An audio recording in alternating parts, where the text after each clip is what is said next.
नमस्कार दोस्तों, मेरा नाम है राहुल यादव और आप सभी का स्वागत है इन्वेस्ट विद राहुल पर। दोस्तों, आज की वीडियो में हम लोग एसबीआई के एक ऐसे म्यूचुअल फंड के बारे में बात करेंगे जिसमें अगर आप मात्र 50,000 रुपए का लमसम कर दें तो फ्यूचर में ये आपको 1 करोड़ रुपए तक भी बनाकर दे सकता है। लेकिन ये कैसे मुमकिन है? ऐसा कौन सा म्यूचुअल फंड है जिसके रिटर्न्स इतने शानदार आ रहे हैं? कैसे इसकी होल्डिंग्स है? कितना इसमें रिस्क है? हमारे पैसे को कैसे डाइवर्सिफाइड करेगा और कहाँ हमारे पैसे को ये निवेश करेगा? सब कुछ आज की वीडियो में डिटेल में समझेंगे। वीडियो है आपके लिए बहुत ही ज़्यादा इन्फॉर्मेटिव, बहुत ही ध्यान से देखिएगा क्योंकि यहाँ एक चीज़ मैं आप सभी को समझाऊंगा बिल्कुल सिंपल भाषा में। आइए बिना किसी देरी के वीडियो को जल्दी से स्टार्ट करते हैं। चलिए, फंड का नाम है एसबीआई कॉन्ट्रा फंड। अब कॉन्ट्रा फंड क्या होता है? Large cap, mid cap, small cap सभी सुने हैं, लेकिन कॉन्ट्रा फंड क्या होता है, कैसे ये हमारे पैसे को निवेश करता है? देखिए, कॉन्ट्रा फंड एक अलग ही तरीके का फंड होता है। यहाँ जो फंड मैनेजर होते हैं वो अलग ही तरीके की स्ट्रेटजी को फॉलो करते हैं। ये क्या करते हैं? कॉन्ट्रा फंड के जो फंड मैनेजर होते हैं ऐसे स्टॉक्स को पिक करते हैं जो अभी अंडर वैल्यूड है। यानी कि आप इस तरह से समझ लीजिए, कोई चीज़ हमें अभी सस्ती मिल रही है लेकिन हमें पता है कि फ्यूचर में इस चीज़ के दाम बढ़ेंगे और फिर ये चीज़ हमारी बहुत महंगी बिकेगी। ठीक उसी तरह से कॉन्ट्रा फंड में भी इसी तरह से कोई स्टॉक्स हैं जो भी फिलहाल में अंडर वैल्यूड हैं, लेकिन उनके स्टॉक्स की ऐसी खूबियां हैं, ऐसी चीज़ें फंड मैनेजर को दिख रही हैं कि ये फ्यूचर में अच्छे रिटर्न्स दे सकता है, तो ऐसे स्टॉक्स को पिक करेंगे और हमारे पैसे को निवेश करते हैं। इस तरह से ये एसबीआई कॉन्ट्रा फंड काम करता है। डिटेल में समझते हैं बाकी फंड के बारे में। देखिए, फंड साइज 39,433 करोड़ रुपए का, लगभग 40,000 करोड़ तक तो फंड साइज ही जा रहा है। इतना पैसा लोगों ने इस फंड में निवेश किया हुआ है। एक्सपेंस रेशियो 0.57% का हमें देखने को मिलता है। एक्सपेंस रेशियो दोस्तों वो खर्चे होते हैं जो हमारे पैसे को, हमारे फंड को मैनेज करने के लिए एक एएमसी कंपनी द्वारा हमसे चार्ज किए जाते हैं। बाकी लमसम एसआईपी दोनों आप इसमें कर सकते हैं, कोई दिक्कत यहाँ पर नहीं है। बाकी टैक्सेस आप देख सकते हैं। एक्सिड लोड इसमें 1% का हमें देखने को मिलता है। इंसेप्शन डेट 1 जनवरी 2013 है और रिस्कोमीटर में वेरी हाई रिस्क कैटेगरी में ये फंड आता है क्योंकि मैक्सिमम पैसा इक्विटी में निवेश किया जा रहा है। आगे बढ़ते हैं, थोड़ा सा रिटर्न्स देखिए। लास्ट के 1 मंथ में 4% है, 3 मंथ में 8.4 है, 6 मंथ में 23.1 है और 1 ईयर में 43.6% के रिटर्न्स भी इस फंड ने जनरेट किए हैं। चलिए थोड़ा सा डाइवर्सिफिकेशन पर बात करते हैं जो कि बहुत ज़रूरी है। लार्ज कैप यानी कि इंडिया की टॉप 100 कंपनीज, लगभग 45% का निवेश है। मिड कैप वो कंपनीज 101 रैंक से शुरू होंगी, 250 रैंक तक जाएंगी, 23.1% का निवेश। स्मॉल कैप बहुत रिस्की कंपनी, छोटी कंपनी है लेकिन रिटर्न्स भी ज़्यादा बनाती हैं, 251 से स्टार्ट होंगी और 500 रैंक तक जाएंगी, उसमें 12.2% का निवेश। डाइवर्सिफिकेशन कुछ इस तरह से हमें देखने को मिल जाता है।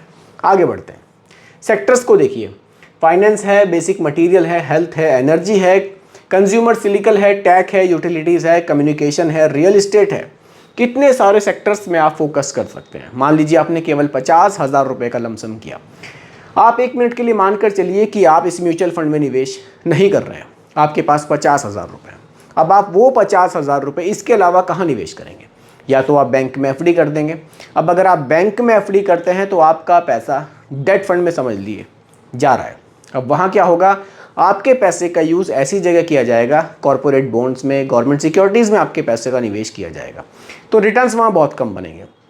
लेकिन वही 50,000 रुपये अगर आप म्यूचुअल फंड में निवेश करते हैं, देखिए कितने सारे सेक्टर्स में आपके पैसे को बांट दिया जाता है। इतने सेक्टर्स में आप 50,000 रुपये अपने आप से कभी भी निवेश नहीं कर सकते, इसलिए म्यूचुअल फंड में रिटर्न्स हमें ज़्यादा मिलते हैं। आगे बढ़ते हैं, ये टॉप की होल्डिंग्स हैं। एचडीएफसी बैंक है, गैस अथॉरिटी इंडिया लिमिटेड है, टेक महिंद्रा लिमिटेड है, कोटक महिंद्रा बैंक लिमिटेड है और Indus towers limited ordinary shares एक कंपनी ये है। ये टॉप की होल्डिंग्स हैं जिनमें ज़्यादा पैसा हमारा निवेश किया जाएगा। ये टॉप की होल्डिंग्स हैं। ठीक है दोस्तों, आगे बढ़ते हैं, रिटर्न्स पर बात करते हैं। देखिए 3 ईयर में 29 है, 5 ईयर में 33 है। सिंस इंसेप्शन पर ध्यान दीजिए कि लंबे समय में कितना रिटर्न मिला है, क्योंकि लास्ट के 1 ईयर और 3 ईयर के रिटर्न्स देखकर तो मैं कभी भी नहीं कहूँगा आपको कि आप किसी म्यूचुअल फंड में निवेश करें। लंबा ट्रैक रिकॉर्ड देखना बहुत ज़रूरी है कि इस म्यूचुअल फंड की परफॉर्मेंस पिछले 10 साल में क्या रही है, जिसमें कि कोरोना काल भी रहा है। मतलब मार्केट में काफ़ी सारा फ्लक्चुएशन झेला है, काफ़ी सारे अप एंड डाउन्स मार्केट में आए हैं, तो लंबे समय में क्या रिटर्न दिए हैं? लंबे समय के रिटर्न्स भी 18% से ज़्यादा के रहे हैं। तो रिटर्न्स लॉन्ग टाइम में काफ़ी शानदार हमें इस फंड ने बनाकर दिए हैं। अब अगर मैं बात करूं यहाँ लमसम कैलकुलेटर पर, सब कुछ लाइव आपको दिखाऊंगा।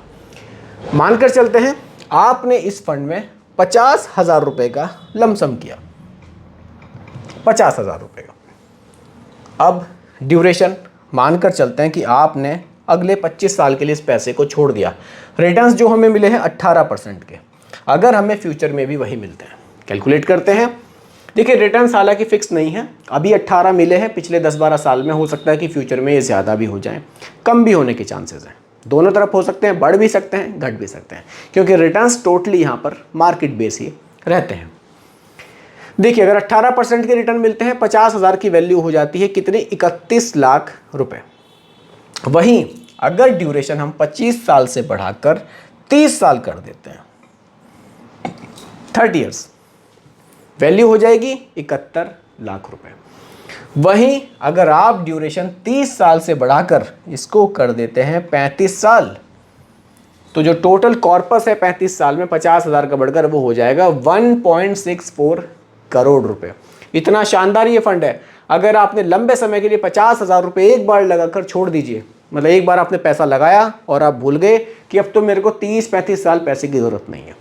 आदमी लोग बाग ऐसे करते भी हैं, अपने बच्चों के लिए, किसी कोई पर्सनल प्लानिंग है कुछ लंबे टाइम की, उसके लिए एक बार निवेश करके छोड़ देते हैं।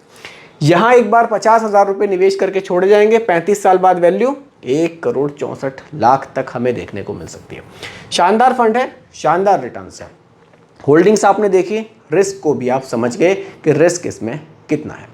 तो दोस्तों यही था आज की वीडियो का topic, SBI Contra fund. Fund आपको कैसा लगा कमेंट में ज़रूर बताइएगा। बाकी अगर आप भी किसी फंड की डिटेल वीडियो चाहते हैं तो भी आप कमेंट मुझे कर सकते हैं, आपके टॉपिक पर भी डिटेल वीडियो मैं ज़रूर बनाऊंगा। तो दोस्तों उम्मीद करता हूं कि टॉपिक आपको पूरी तरह से क्लियर हुआ होगा। फिर भी कोई कन्फ्यूज़न हो आप मुझे कमेंट कीजिएगा, रिप्लाई मैं आपको ज़रूर करूँगा। बाकी रिकमेंडेशन नहीं है, केवल एजुकेशनल पर्पस वीडियो आप लोगों के लिए बनाई गई है। वीडियो कैसी लगी कमेंट में ज़रूर बताइएगा, पसंद आई हो लाइक शेयर भी कीजिएगा, और मेरे चैनल पर अगर आप नए हैं इसको भी सब्सक्राइब आप ज़रूर कीजिएगा। नमस्कार।